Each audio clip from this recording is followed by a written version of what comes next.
₹1 कमाते हो, ₹1.25 खर्च होता, मानसिक टेंशन बना रहता है। घर में एक व्यक्ति बीमार है, ठीक हुआ, दूसरा बीमार पड़ गया, दूसरा ठीक हुआ, तीसरा बीमार पड़ गया, तीसरा ठीक हुआ, चौथा बीमार पड़ गया।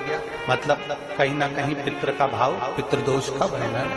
किसी ने कहा तुमसे कि तेरे यहाँ पितृदोष है, तूने ब्राह्मण को भोजन करा दिया, पिंडदान करा दिया, तर्पण करा दिया, तिलांजलि करा दी, गया जी का श्राद्ध कर दिया, हरिद्वार चली गई, वहां पिंडदान करवा दिया, ब्राह्मण भोज करवा दिया, तिथि पर भोजन करवा दिया, सब कुछ करवा के देते। अब एक काम और करके दे,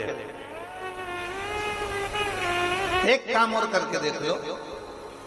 जब तुम घर में भगवान शंकर की आरती, तुम्हारे घर में शंकर जी का शिवलिंग है, भले काय का भी हो, छोटा सा, भले सियोर का कंकर शंकर हो, नर्मदा का कंकर हो, चाहे शंकर पारक के हो, पीतल के हो, स्टील के हो, लकड़ी के हो, जिसके भी हो, लोहे के हो, पाषाण के हो, जिसके भी हो, शंकर का शिवलिंग अगर हमारे घर में है और आप रोज प्रतिदिन भगवान की आरती करते हो, प्रतिदिन, और आपको लग रहा है कि मेरे यहाँ तकलीफ चल रही है, ये ठीक ही नहीं हो रही, लगभग 1.5 महीना आप कम से कम 45 दिन, 1.5 महीने के करीब में ऐसा प्रयास करना कि भगवान की आरती, शिवलिंग, शंकर भगवान के शिवलिंग की आरती करने के बाद उस दिए को भगवान के सामने मत रखो, उस दिए को उठाकर जहां तुम पानी का मटका रखते हो, हंडा रखते हो, जिससे तुम पानी पीते हो, तुम्हारे रसोई घर में जो पानी का मटका, हंडा, बाल्टी, आरओ का पानी जिस मटके में गिरता है, हंडे में गिरता है, जिसको हमारे पितरों का स्थान है,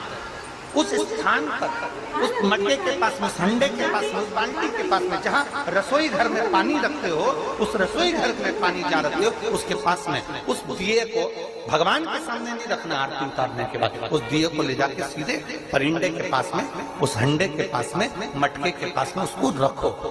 केवल 1.5 महीना कर देखना।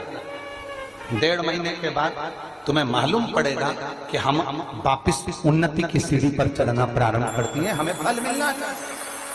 अब तुम्हें ना कहीं जाना है, ना कहीं आना है, ना कोई खर्चा है। खर्चा है क्या?